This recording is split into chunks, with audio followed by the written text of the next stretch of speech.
It's a principle that has governed the behavior of the firm since its very founding. It's something that we teach. You can hear the people who work in the firm repeat it constantly. It is very simply stated as it's not business, it's personal. Most of the time you hear it the other way around. It's not personal, Right. it's business. It's business. I screwed you, so don't worry about it. It was just business. It's not personal. I don't feel anything about you. You spend more time at your business than you do at anything that you'll ever do personally. Number one. Number two, when you assign a project to a firm like ours, it is an extremely personal process because you are going to be judged on the basis of the work that we're doing for you. And there's precious little that you can do about it because the deadline won't change, the resources won't change. So you're going to have to show somebody the stuff that we've done, whether you live in a bigger house or send your kids to private school or take a better vacation is going to depend very much on the quality of the work that we do. If anything, this is an extremely and intensely personal thing. And we as a firm have to take it very seriously, and it's a responsibility that we understand and we take seriously.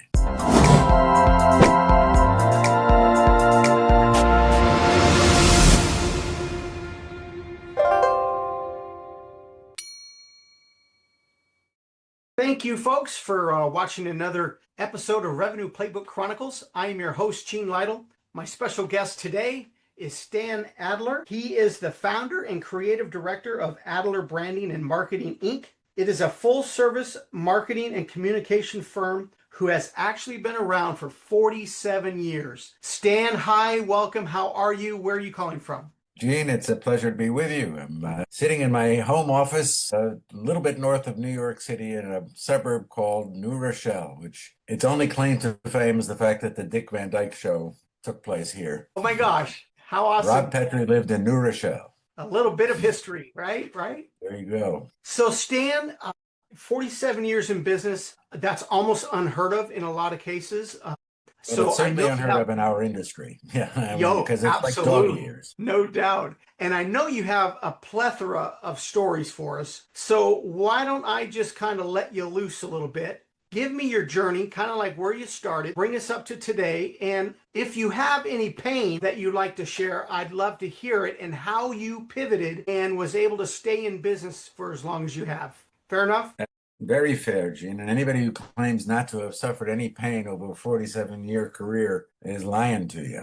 There's No no way doubt. around suffering through the pain and suffering, but how you manage that and how you handle that is the difference between success and failure. I wanted to be an architect since the time I was about 6 years old. And sure enough, went to City College School of Architecture, which at the time was the best architecture school in the city. But today you can't cross the street. You have to cross the street in New York City because there's a scaffolding every block or every other block. Oh And my there's gosh. so much construction going on that you can't really walk in a straight line. Well, when I finished school, there wasn't a single scaffolding anywhere to be found in New York City. So I called somebody who was a classmate of mine who got a job working for a very large company that no one's ever heard of today called Gulf and Western Industries. It was one of the largest companies in the world. In fact, it owned the New York Knicks, the New York Rangers, Madison Square Garden, and about 260 other companies. Wow. And I went to work for them for a short period of time. It was the real nascent stage of marketing, communications, graphic design for corporate America. And the work that we did was not for the mainstream hoi polloi executive, it was for the board of directors. And I worked directly for the chairman, Charlie Bludorn. And the problem was that people came to me directly and they started coming to me directly, and my boss didn't care for that. And so at the age of 21, I was let go. I went straight to his boss to complain about it and came very close to negotiating my way to being the head of the graphics department of Gulf and Western Industries, but he couldn't pull the trigger on a 21-year-old. So I went to work for 2.5 times more money at Bristol Myers. I worked Nice. at Bristol Myers for a period of time, and then somebody saw what all of this was costing. We had our own industrial designers and package designers and audiovisual designers and print designers. It was a very sophisticated department. And somebody looked at what the numbers were for all of this, and we all got the pink slip at the same time. So Oh I ended boy. up working for a Big Eight accounting and consulting firm, which at the time there were 8 name brands, and I worked primarily for the consulting group, but I ran my own department. I was one of the few people in the world that really knew how to make slides, when slides were actually a piece of film put into a mount, put into a projector, and shot up against a large screen. And how you did that was a fairly complex process. It required about 7 people to get it done. I mean, today Wow. you can get it done in about 5 minutes with somebody sitting at a computer terminal and bringing up PowerPoint as a program. But then it was 7 people to get it done, and I was one of the very few who know how to do it. So one of the things I accomplished there was convincing them to let me run it like a business. Before, every other department that was producing graphic design or marketing communications for this company was an overhead center. Everybody sort of contributed to the cost. But I convinced them to let me run it as a company where I charged for the services that we were doing. So in effect, I started my company when I was working for somebody else. Very I use nice. exactly the same principles that I started there at the age of 23 that I did when I started the company at the age of 26. By the way, I was a budget cut at Touche. So the moral of the story is I was fired from the 3 jobs I ever held and had no choice but to say to myself, this is never going to happen to me again. I'm going to start my own company. And so I called 5 people that used to work at Touche, which is really the predecessor of Deloitte, which some people may have heard of. It's one of the 4 big accounting firms. Now there are only 4 left because of all the mergers and acquisitions. And 3 of them became clients, and the rest of it was history. I have never made a cold call in my life. Everything else has That's, been word of mouth. that is Now, you talk amazing. about pain points and suffering. Right One of the now, here we things go. is right now we're suffering because of that, because we don't have a sales culture. We've never had a sales culture. We've always had to wait for the phone to ring and the work is going to come over the transom because of my peer group. These are the people that I knew that I worked with before and who knew me. Well, now all of those people are sitting on a beach somewhere with sand between their toes. So we better hurry up and develop a sales culture, because the average person's been with me about 15 years in the company. They've gotten married on my watch. They've had kids on my watch. I'm going to take care of them. I'm going to make sure that they're covered. In order to do that, we better start developing a sales culture. So that's one of the pain points. The other thing that's been fascinating to live through is, people who are watching this may not realize that this whole industry started out with triangles and T-squares and drafting tables. There were no such things as computers. You Right. went home with cuts on your fingers every day. That's just the way it was. And you had press type, something that you rubbed on, to get big letters. And the evolution of our industry, going from that to sort of crude type computers or very specialized, very expensive computers. I remember the first computer that I got that helped me create a slide presentation was $500,000. Well, Whew. now for $300, you can buy a computer that does essentially everything that did Wow. in PowerPoint. And we've gone through that sort of evolution a number of times in the history of the firm. So computers came to be in about 1886, and we thought life was over because Apple had this wonderful ad campaign, having these very sophisticated businessmen showing this spectacular work that they look at this. I mean, I did all of this myself on the computer. And we, had meetings about what a terrible decision we made, about what industry we decided to pursue. And, we were convinced that we were all going to be paupers out on the street because nobody needed us anymore. Well, it turns out that that isn't quite true. Right. Yeah. Good taste is still good taste. Everybody, you'd have to go back to that era, but everybody who did what the businessmen in the commercial did looked exactly the same. And so there was no differentiated product, there was no differentiated branding. And so they needed companies like ours to really analyze the key differences. What are the salient points that you have to make, and how visually should you represent those companies? So the world became a very, very different place. Now the next evolution is taking place, and that's AI. Right. And we've got to do exactly the same thing. Right now, everybody's busy firing 10,000 people, assuming that AI is the solution to all of their problems, and AI will be exactly the same as the computers were 25 or 40 years ago, which is a tool which, in the right hands, will be incredibly valuable. In the wrong hands, will just make you look like everybody else. Because Right. You'll input what you'll input, and if you let a businessman do it, it's all going to sound exactly alike. If you let designers do it using a higher level of creativity that they have, you're still going to get a differentiated product. You'll be able to do everything with many fewer people than you needed before. And I have a third as many people as I had in my heyday, not because we do less business, but because it takes so many fewer people to do what needs to be done.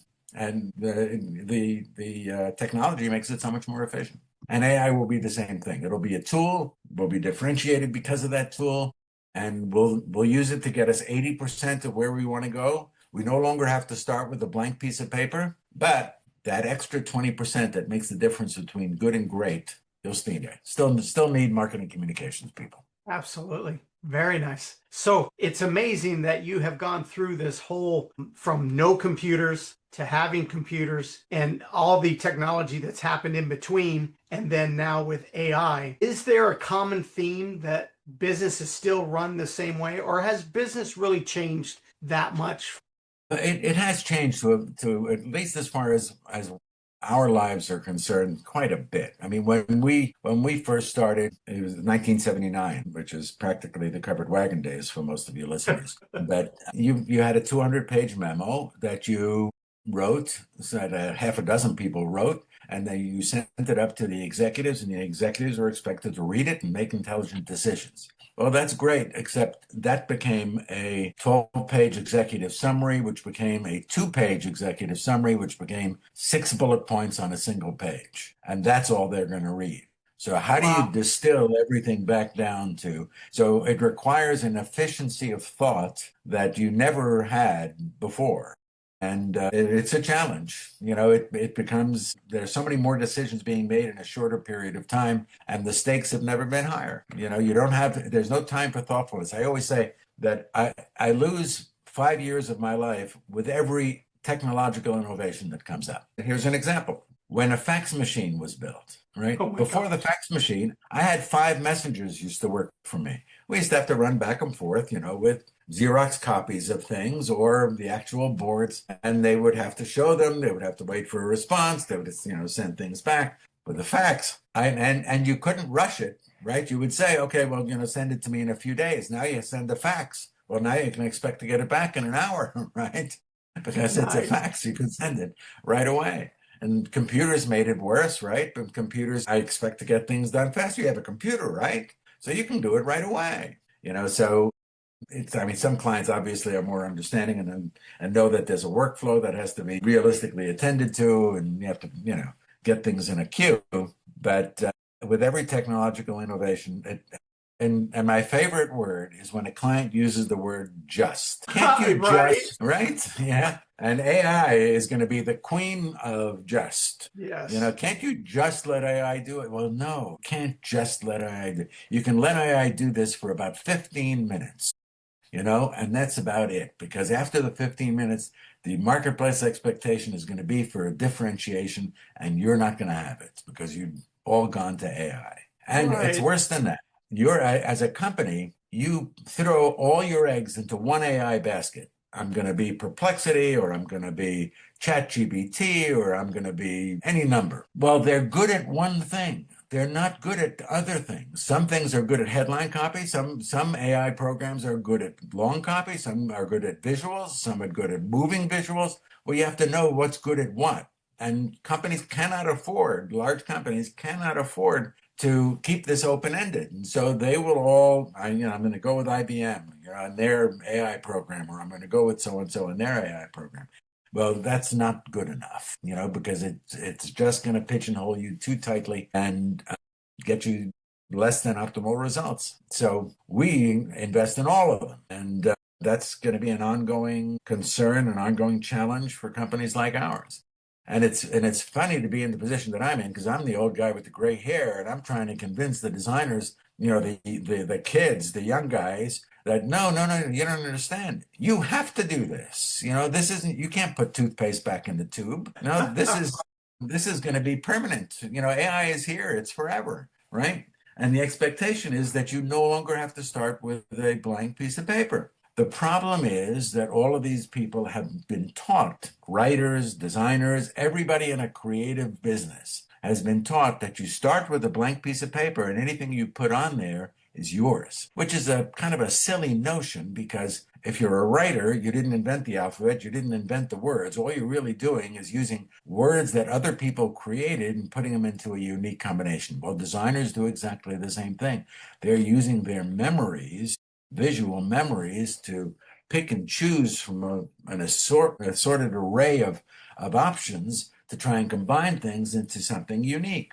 Well, you don't have to start with a blank piece of paper anymore because let them do that. It's got a far better memory than you do. It will see Right. it much clearer than you ever will. It will access resources that you don't know about. Then you apply a higher level of creativity and make this thing sing and dance better than AI ever could. Nice. You know, it's interesting, like you said, that the common theme that I heard through that whole thing is the client's expectations have changed drastically from then till now, and they're expecting more, and wanting more. And Yeah. yes, with the help of AI, you can achieve that, but I still think they need to be patient. Well, we're in a creative process, and that in and of itself is, I like to describe what we do as being the worst of all possible business worlds. You're in a creative business, you're deadline oriented, there's always a fixed budget, it's never open-ended. It's like there's nothing good about this. And you do your best work, and then the client says, you know what, but I don't really like yellow.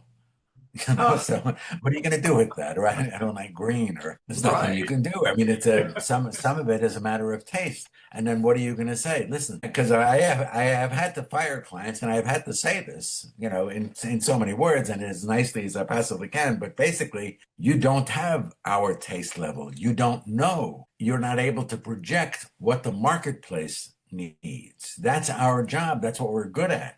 If everything is only going to be what I want it to look like, everything we would ever produce looks the same.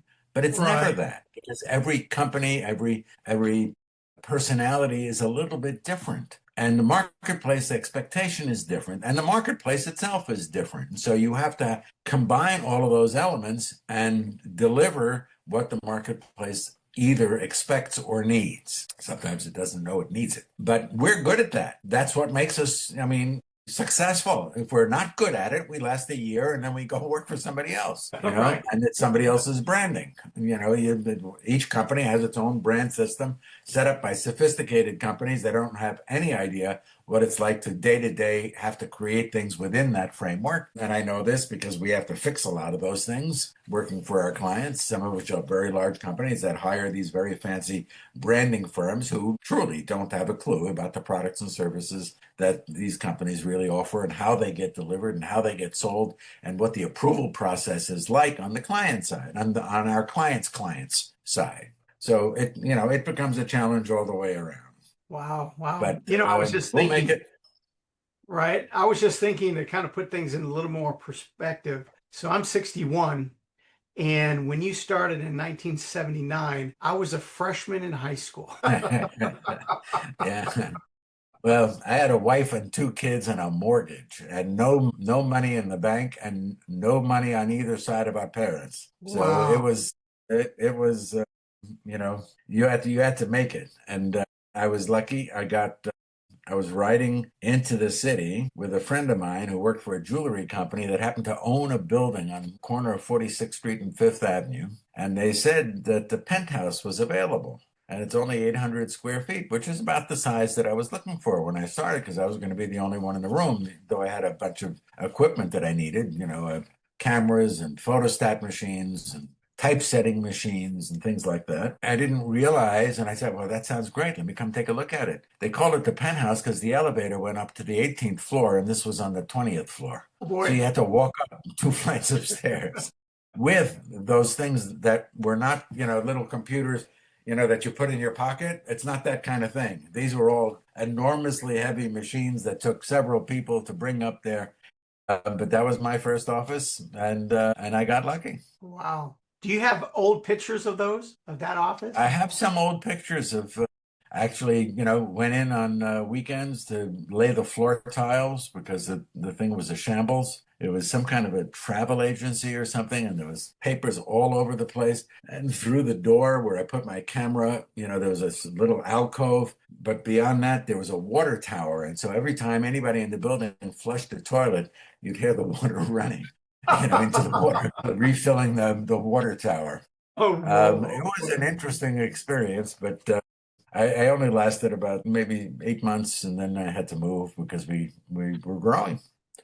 Awesome. So I had my first hire was like a secretary. My second hire, and this is an interesting lesson for everybody too. My second hire was somebody that I used to work with at Two Straws, and he was a good designer, a good board person. When I say board person, he's at a drafting table, with triangles and T-squares and Right. X-Acto blades. But I used to wait for him, I used to do my best to give him instructions. I was his boss when he was at Two Straws too, and I would give him instructions. Like at Two Straws, that was one thing, but now this is my own company, right? So I used to wait for him to go home at 5 or 6 o'clock whenever he was finished, just so I could fix everything that he did. And that's a terrible way to live your life. And my poor wife with the two little kids, soon to be three little kids, had to put up with this. I mean, for the first 6 or 8 months, at least once a week, I slept in the office. I mean, I would open up this large portfolio bag, 30 by 40 portfolio bag, put it on the floor, and I would just sleep. And, use my jacket as a pillow, and I'd, sleep for a couple of hours because there was just too much work to do. And I had to do it myself because at the time, I was the one who was the messenger. I was dropping stuff off during working hours, I didn't have time to work. But anyway, the idea of fixing somebody else's work as soon as they were going home, that was a terrible idea. And I soon learned the value of good enough, that there is a marketplace expectation of good enough. Nobody is willing to pay you for perfection. They don't want it because it's too expensive, if Right. you could ever even achieve it. So I focused more on teaching and less on actually fixing. So I we think didn't that's lose a, any a clients. great idea because you have less headaches that way, maybe. Well, it's like you can buy a man a fish, teach a man a fish, but and then he'll be independent for the rest of his life. And I have to do this. I mean, this is something we teach all of our department heads now that, yeah, you can do it yourself and it'll be faster if you do it yourself because you've had 20 years experience doing this, right? But if you do that, you're going to be doing it yourself for the rest of your life. So Yeah. spend the extra time that you need to teach somebody else how to do this, even if it's painful, even if it takes longer, because it's an investment that you have to make. If you don't make it now, you're going to regret it later. No doubt. No doubt. So, have you ever thought, with your 47 years experience, of maybe writing a book about the experiences or anything like that? Oh, it's come up every once in a while. I've written a little bit in our website. It's stanadler.com, by the way, in case anybody wants to see what we do for a living. And then there are Sweet. some insights in there that the 10 Commandments of Marketing, which is an obnoxious way of describing a couple of principles that I felt that needed to be shared. And it's kind of an interesting read. Some of them, they're all short. They're all one pagers. We shared them with our clients, and it was kind of fun to get their reaction on that. Maybe I'll do some more of that. I've had offers, people to ghostwrite a book, but I don't have the patience to sit down and actually write one. It'll have to be somebody else's job, probably when I'm long gone. There you go. Let me tell you about my old boss, Stan Adler. Yeah, yeah. And it might be a bestseller. Who knows? Well, I wish nothing but the best for him. So. There you go. So what is next for Stan? Where do you have some goals, an exit strategy, or what are we going to see Well, next? the first thing is I'd really like to leave it to the employees. There are some senior employees that I think would, and I wish I felt that they were 100% prepared, but they're getting close, and I really want to try and leave it to them as best as I can, in as good a shape as I can. And so that's the first order of business, to try and do that, because I have a long list of hobbies that are competing with each other desperately for my time. I play golf, I collect American coins, I do woodworking, I do gardening. This is there. I build model trains. I Oh, built a sweet. dollhouse for my grandkids. I mean, there's a lot going on. I would never be bored. One day in my life. I don't mind doing the things that I'm doing for the company because there are certain things that I'm uniquely suited to do. There probably aren't that many during the course of the year, but just a few of them, I wouldn't mind staying involved. Newberger Berman was one of our clients for many years, and they used to tell a story about Mr. Newberger, who was 92 years old and was still coming into work every single day. Wow. And I think he did that because he had no hobbies. I had an uncle like that who was a furrier, and he tried retiring, and he sold his business for a lot of money, and he was great at it. And he went back to work for somebody else's furrier because he couldn't stand being alone and home all day. So, but that's not going to be my issue. But I wouldn't mind staying and, keeping my hat in there and my hand and working on a couple of things. Again, it's sort of a pity to you finally get good at all these things where you really know what you're doing, and then you're going to retire. Right. It took me 47 years to get here. What do you mean? I mean, I expect to be smarter tomorrow than I am today. And I've had 47 years of tomorrows. So That's amazing. it's more than most people can claim. So I would like to say that, that there's a future for as long as I want one. And there's a fundamental difference to the way we see the world to the way everybody else in our industry sees the world, and to a large extent, even beyond our industry. And that is, the world has become a very specialized place. You go to the doctor that operates on the fourth toe of your left foot. You would never go to a doctor who operates on the fourth toe of your right foot. Why? It's what does he know about fourth toes on the right foot? We don't believe in that. You don't have any perspective when that's all you do. Maybe you can solve the underlying symptom, but you never solve the disease. Right, And right. so you really have to, the approach that we take is we do everything within marketing communications. There are basically 7 disciplines within marketing communications. And we have worked hard over these 47 years to be good at all of them so that we can approach the client's business problem with objectivity. And it's always a business problem. I don't like clients coming to me with a communications problem. I want a brochure, 12 pages, and I'd like the theme to be, you know what, there are a million companies that'll do that for you. I don't know that you need a 12-page brochure. Maybe you only need a 4-page brochure, but your website really sucks, and maybe you save some of the Right. money and devote it to that, because it doesn't do you any good to have a great brochure and a lousy website, or the other way around. So we like to understand what the business problem that the client is trying to solve, and then advise them on how to split the pie of the cost, because costs are never unlimited.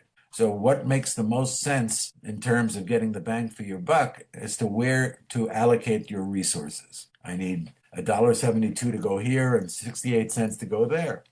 And maybe this thing gets divided up into 8 parts, but let it be intelligently done that way. And we are in a much better position to be able to advise a client than a client is being able to imagine what all of the disciplines within marketing communications are and how they might help them. They don't know that. That's true. There's smart people. We're, fortunate in our industry that the people that we talk to generally are very, very smart people, but they just don't have the background. They know their company, but they don't know what's out there, what's available, how to potentially solve this problem, and how to potentially get them to meet their business objective. Because that's what it's all about. We are, I joke about us not being in the pretty picture business. We are.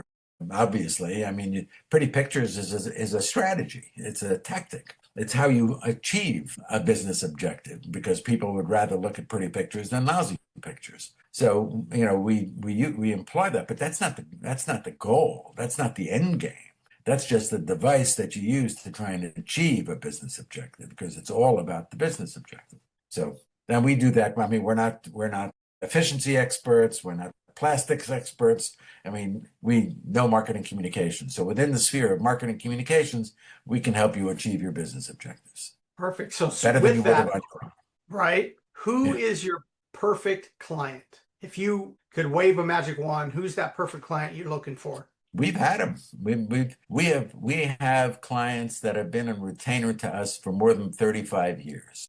Wow. Global companies that have offices all over the world, that have tens and tens of thousands of employees, because they recognize the value of what we do. Now, they've gone through a million changes in management and leadership. And, the CEO is completely different. It must have been 3 or 4 or 5 different CEOs, CMOs. And every once in a while they try and get rid of us, but they always come back. They always come back because nobody can do what we do, or at least they haven't found them yet. Now, sometimes, clients will be satisfied with getting less, and it makes them more comfortable in their role because they're not as challenged. That's not my ideal client. My ideal client is somebody who understands that it's a collaboration, who understands that there are things that we do better than what they do, and there are things that they do better than what we do. And, each one of us should be doing the things that we're best at. And we never just give them a single choice and say, here, take it or leave it. It's not like that. It's a conversation. It is always a conversation. It is always multiple options that we show them, because we don't expect them to be perfect in their description of what the problem is, and we don't expect to be perfect in our understanding of what the problem is. And so we look at things in multiple ways and show them multiple ways of solving the problem. And then they can have an intelligent conversation with us that says, I like the visuals of A, but the topography of B, but the color scheme of C, and then we'll come back. Then that's a meaningful conversation. Then we can come back with a single solution that meets all of those criteria. Perfect. And I found that to be a much more efficient way of getting things done. Though there are companies, we have peer group companies that they provide their clients with one solution. They said, this is our opinion of what will work best. And it's a take it or leave it thing. Wow. Now, it's not a surprise that they have 5 salespeople for every 1 designer, because they lose so many clients all the time and they have to constantly replenish them. But they do excellent work. That part is true. They do excellent work. Who the hell wants to work with that? That I don't. I wouldn't. Well, I kind of look at it. Hired to do outside services for us, they wouldn't be able to get away with that.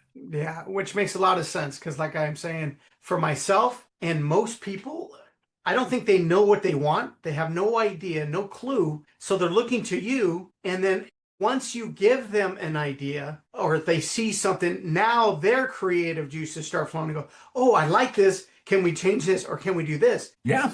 It's that first initial idea and thought that has to happen. And if those companies are giving you one thing to hear, this is what you get, that's it. It messes up any input from the but a lot of people are intimidated by the prospect of making aesthetic decisions. They let an expert do that, and they can be snowballed very easily. And you see, some of the stuff is so bad. I said, how many times have I said, I just wanted to be a fly on the wall when they were presenting that crap. Right. And you said yes to that? Right. Who said yes to that? Right. Exactly. I mean, it's not that it's a bad logo, but it is, as an example, there's the FedEx logo. And the FedEx logo, now, people don't realize in the word EX, FedEx, there's an arrow between the E and the X.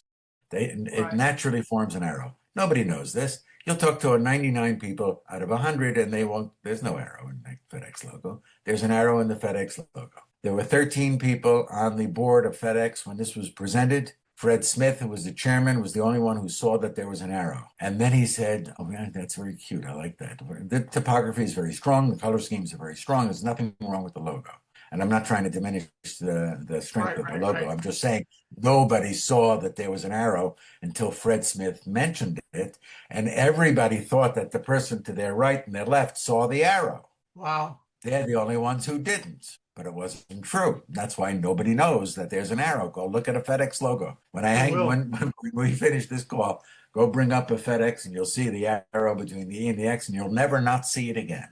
So before I ask this last question, I want to make sure that maybe there's an opportunity, Stan, that you and I can have another podcast based on your hobbies with the trains and the woodworking and all that. I would love to see part of that. Do you think that might be possible? Some parts of it would be possible. Okay. The train set's been in hibernation now for a little while.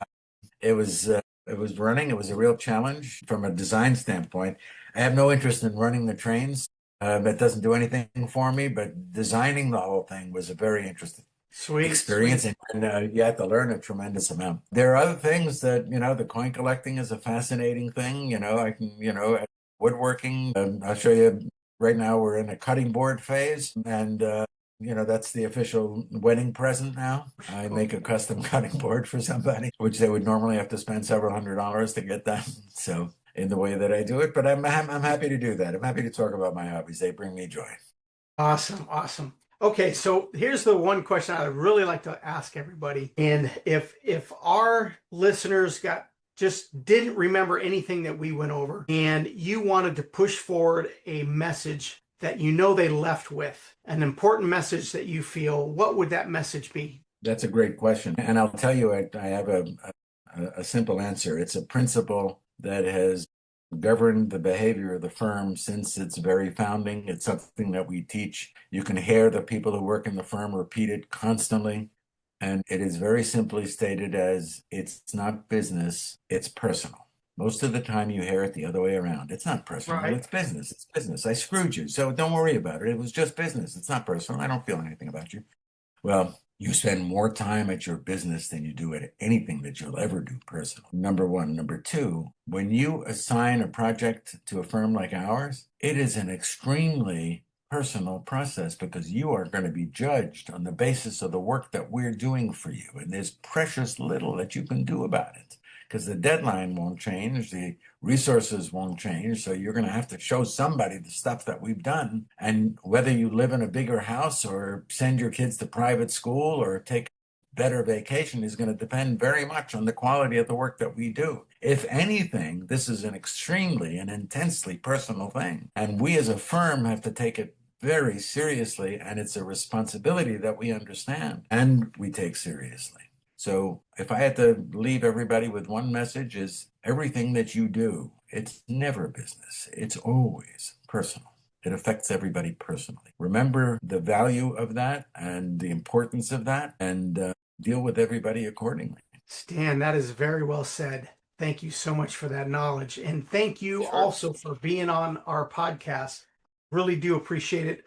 We can learn a lot from businesses that are, especially in this industry, in business for 47 years. I think it's amazing. My listeners, I want to thank you again for watching another episode of Revenue Playbook Chronicles. Again, I'm your host, Gene Lytle. If you liked our content, please like, share, subscribe, comment, whatever button you have right there. And we will see you on the next one. Pleasure to be with you, Gene. Take care.